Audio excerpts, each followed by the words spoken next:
सरकार बनाउन सपना बोकेर हामी आफ्नो बाटो सक्नु पर्छ। अनि हामी पारदर्शी हुन्छौँ, अनि हामी नैतिकवान हुन्छौँ, अनि हामी जनताको अगाडि ठाडो सिट गरेर भन्न सक्छौँ। अरू कसैको दया माया बाँच्यो भने त हामी त सक्दैन। त्यस कारण मुख्य कुरा यो, मुख्य कुरा बुझ्नुपर्ने, लागू गर्नुपर्ने कुरा यो हो र यहाँ हाम्रो ध्यान केन्द्रित गर्नुपर्छ। पार्टीको सबै ध्यान यहाँ केन्द्रित छ, यतातिर म यहाँहरूको सबको ध्यान केन्द्रित गराउन चाहन्छु। अब यतिले पुग्छ त भन्दा हामी कसरी जाने त अब भन्दाखेरि अबको बाटो के हो भन्दाखेरि मैले के कुरा राखेको छु भने हामीलाई आज कस्तो पार्टी चाहियो, कस्तो पार्टी चाहियो? चुनाव जित्ने पार्टी हो भन्नुहोस् त, के हो? हामीलाई समाजवाद निर्माण गर्ने पार्टी चाहियो।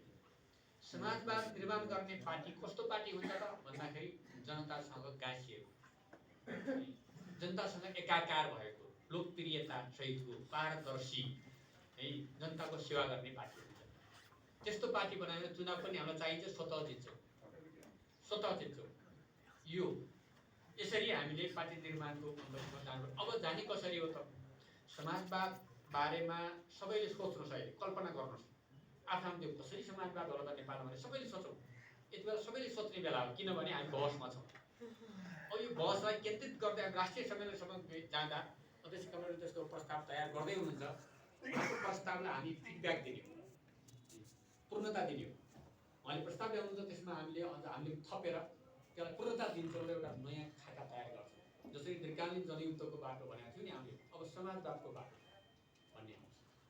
त्यसका लागि अहिलेको कुरा के हो, त्यसको तयारीको कुरा हो। तयारीको चरण प्रधान कुरा हो।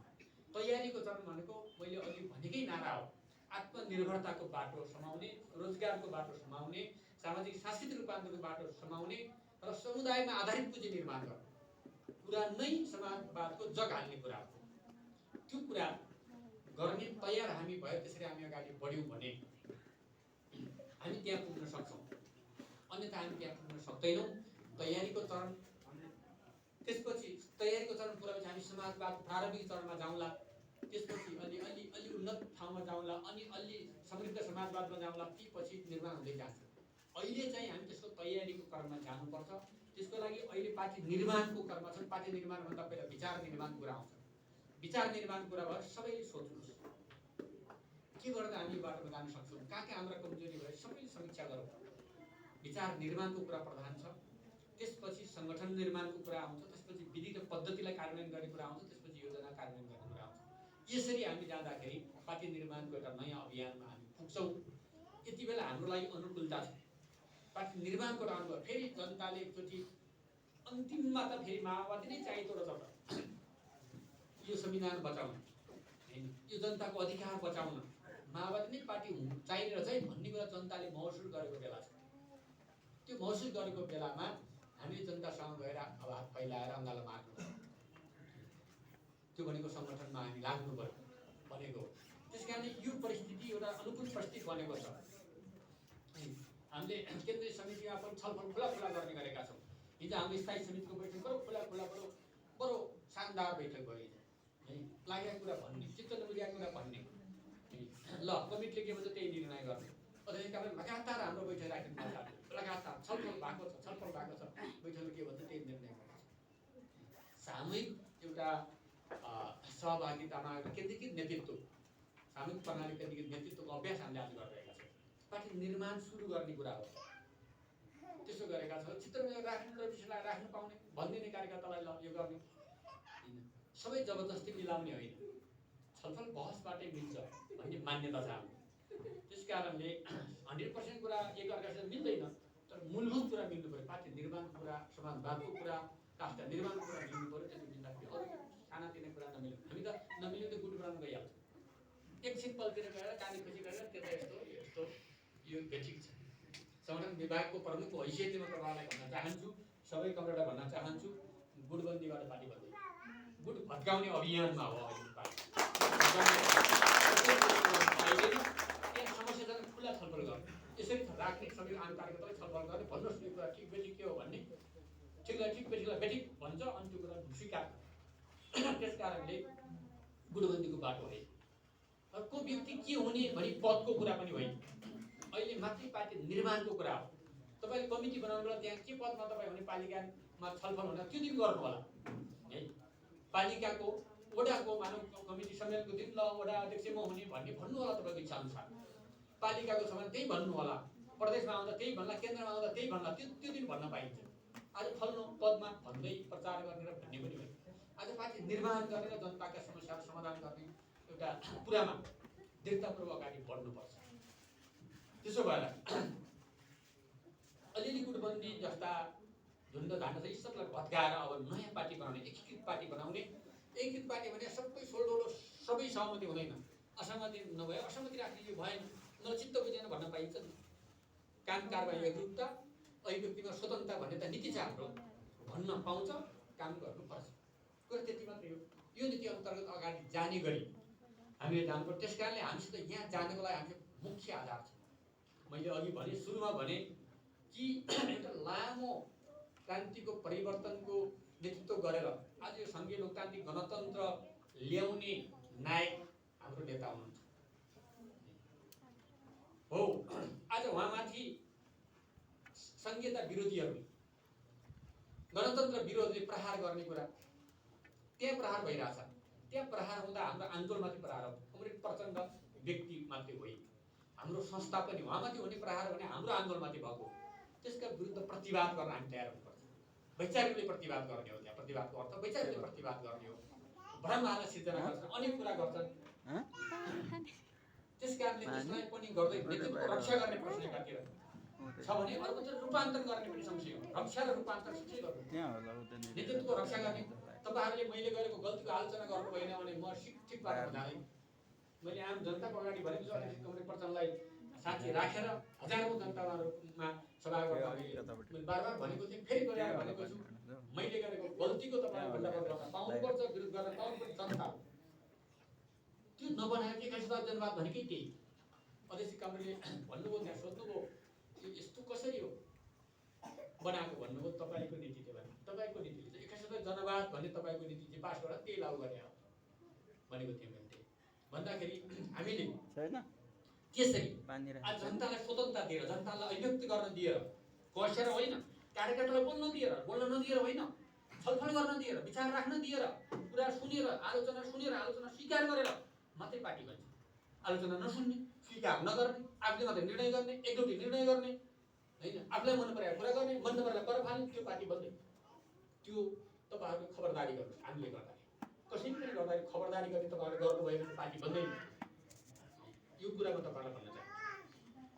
त्यस कारणले यति गऱ्यौँ भने हामीले पार्टी निर्माण गर्न सक्छौँ। यसको बारेमा मैले यति नै भने। अब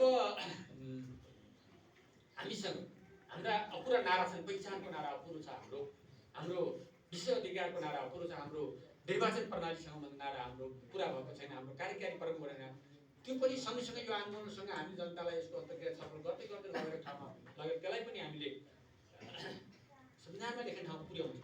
शान्तिपूर्ण प्रतिस्पर्धाकै बाटो हामी जान्छौँ, त्यसबाट श्रेष्ठ साबित गर्छौँ हाम्रो पार्टीलाई। यही कुरा हो। यति भनेर मैले अब अहिले मलाई यो जिम्मेवारी तपाईँहरूले जे दिनुभएको छ अर्थमन्त्रीको रूपमा, गठबन्धन सरकारको अर्थमन्त्रीको रूपमा होइन, यो पार्टीले दिएको, यो मेरो आफ्ना क्षमताले, मेरो आफ्नो विशेष मतलब बुझेको छैन, जाने पनि छैन। पार्टीले दियो गर भने हुनाले म त्यहाँ पार्टीको सिपाहीको रूपमा खडा छु होइन। गएर नेपालको अर्थतन्त्र के रहेछ भनेर यसो हेर्दैछु, त्यहाँ बुझ्दैछु कहाँ रहेछ, यो के रहेछ भने यसो म त्यहाँ खोज्दैछु र यो जनतालाई कसरी दिन सकिन्छ भन्ने उपाय खोज्दैछु। त्यही कुरा यो तपाईँहरूले दिएको, पार्टीले दिएको जिम्मेवारी हो। मैले उहाँलाई यो जिम्मेवारी दिँदै गर्दा मैले के भनेको थिएँ भने दुईवटा कुरा प्रतिबद्धता गरेको छु। एउटा कुरा, म मेरो व्यक्तिगत स्वार्थमा लागेर कुनै पनि काम गर्दैन भनेको छु। एक, मलाई त्यो गर्नु छैन। पार्टी निर्माणको लागि र जनतालाई हित हुने कुरा म कुनै पनि शर्तमा गर्नेछु भनेको छु। दुईवटा कुरा यति हो। अस्ति सानो एउटा 2.8% मात्रै बजेट यताउता पारेको हो, के चलाएको छैन, जस्ता तस्तै छ। त्यो गरियो तपाईँलाई थाहा छ। सबभन्दा पहिले त मेरो दिमागमा शहीद परिवार नै आउने भयो। कति एउटा कुरा सम्झना सम्मान त गर्नु पर्यो नि। मैले त्यही सम्मान गर्ने कुरा अध्यक्ष कमरेड प्रचण्डलाई मैले भने राम्रो गर र यो गर भन्नुभयो, उहाँको निर्देशन त्यही सम्झियो। घाइतेहरूकै जीवनमा म त हेर्नु पऱ्यो, म त हिजो आफै कमान्डर भएर लडेको मान्छे, घाइतेहरू छ मेरो साथी, उसलाई कसरी गर्ने त्यो कुरा। अहिले दुःख पाएको को छ भन्दा रोगी बिरामी अनेक विभिन्न रोग लागेका दुखीहरू पहिला पनि थियो। यो प्रधानमन्त्री शेरबहादुर अग्लोपल्ट हुँदाखेरि निर्णय गर्नुभएको कारण त भएको थिएन, बजेट त छुट्या थिएन। अहिले फेरि त्यसलाई पुनः नयाँ निर्णय गरेर त्यसलाई कार्यान्वयनको कुरा है। बेरोजगारको समस्या छ भन्दा युवाहरूलाई रोजगारी बनाउने कुरा। गरिबले त यो राज्यले कहिले सम्बन्ध गरेको छैन। अहिले 5 लाख गरिब घर परिवारलाई राज्यले प्रत्यक्ष 10,000 रुपियाँ दिँदैछ। नेपालको लागि कोही अरू देशमा दिन्छ यस्तो, तर नेपालमा थिएन। यो पहिलोचोटि सम्झेको गरिबलाई कमसेकम यो कुरा। महिलाहरूको कुरा, महिला प्रतिशत त भनेको छु, अब प्रतिशत कहाँ पुर्याउने हो हेऱ्यो खै अब खै। महिला पहिला तपाईँहरू ध्यान दिनु होला। वडामा संयन्त्र बनाएर अब तल बनाएर इकाइ बनाएर महिलालाई सबै काम अगाडि बढाउनु पर्छ भन्ने सरकारको नारा भन्यो त। अब सरकारको नारा कार्यान्वयन गर्नु सक्छ है। सरकारले अब त हस्यको छैन भने हामी सरकारको पनि छ, पार्टीले त भनेकै छ। महिलाको कुरा, दलितहरूको समस्या, आवासका रोजगारका समस्या, त्यसलाई हल गर्ने कुरा। यी समस्या के हुन्? राज्यको स्रोत त्यहाँ पुगोस्, राज्यले त्यसको कुरा नेतृत्व गरोस्, अभिभावकत्व गरोस् भन्ने अर्थमा है यी विषयहरूलाई लगायत उत्पादनमुखी अर्थतन्त्र भनेको छ भने उत्पादनमुखी अर्थतन्त्र रेमिटेन्समा बाहिर भन्सार सुरु गरेर भन्ने होइन, आन्तरिक राजस्वमा आन्तरिक उत्पादनमा टिकेको अर्थतन्त्र बनाउनु पर्यो। उद्योग धन्दाहरू विस्तार गर्नु पर्यो, ठुला ठुला उद्योग धन्दाहरू विस्तार गर्ने सुरुवात हेर्न 6 महिनापछि। अहिले यहाँ उद्योग बन्ने नबन्ने कुरा कति बेला हालमर्का पऱ्यो भनेको छ। 6 महिनापछि 1 वर्षभित्र कतिवटा उद्योग हुँदछ त्यति बेला गर्नुलाई हिसाब भनेको छु मैले। 2 दर्जन अहिले उद्योग त बन्न सुरु भइसक्यो। यो मैले नारा दिएपछि अझै ठुला ठुला उद्योगहरू कसरी बनाउने, विदेशमा रहेका श्रमिकहरूको बारेमा कसरी एउटा कार्यक्रम तयार गर्दैछु, तिनको कसरी रक्षा गर्ने, यहाँ राज्य कसरी सम्बोधन गर्ने भन्ने कुरा पनि कुराहरू अहिले अध्यक्ष कामले राम्रो गर, लोकप्रिय गर, यो कुरा सम्बोधन गर भन्नुभएको थियो। मैले त्यो कोसिस गर्दैछु। यो पार्टीको सम्पत्ति, यो कोही प्रभावको कुरा होइन। यो पार्टी कुरालाई पार्टी स्वामित्व लियोस्, स्वामित्व लिएर जनतामा पुर्याउनुहोस्। यसले तपाईँलाई पार्टी निर्माण गर्न, सङ्गठन गर्न मद्दत पुर्याउनेछ। 2% ब्याजमा ऋण लिने कुरा, 4% ब्याजमा ऋण लिने कुरा, उत्पादनमा गाँसिने कुरा, उद्योग खोल्दाखेरि थप सहुलियत पाउने कुरा, तमाम कुराहरू छन्। यो कुरा जनतामा लैजानु। जनताले यो कुरा बुझेको छैन, थाहा पाएको छैन, त्यहाँ पुर्याउनु पर्यो। तपाईँहरूले कुरा पुर्याउनु होला भनेर यसै पनि मैले यहाँलाई भने। अब कुरा गर्दा मैले छोटो भन्दा मैले लामो हो, क्षमा चाहन्छु। यति भनेर होइन यो शुभकामना आदान प्रदान तथा प्रशिक्षण कार्यक्रममा बोलाउनु भएर कहिले पालो पनि दिएर यो अवसरको लागि म आयोजक कमरेडलाई धन्यवाद दिँदै तपाईँ सबै कामरेडहरू बरु दृढतापूर्वक यहाँ साँच्चीकै कम्युनिस्ट पार्टी र कम्युनिस्ट पार्टीका कार्यकर्ता जस्तो भएर जो भेट्नुभएको थियो, खुसी गौरव लाग्यो मलाई। त्यसको लागि तपाईँहरूलाई पनि धन्यवाद दिँदै लालसलाई मैले बिदा हुन्छु।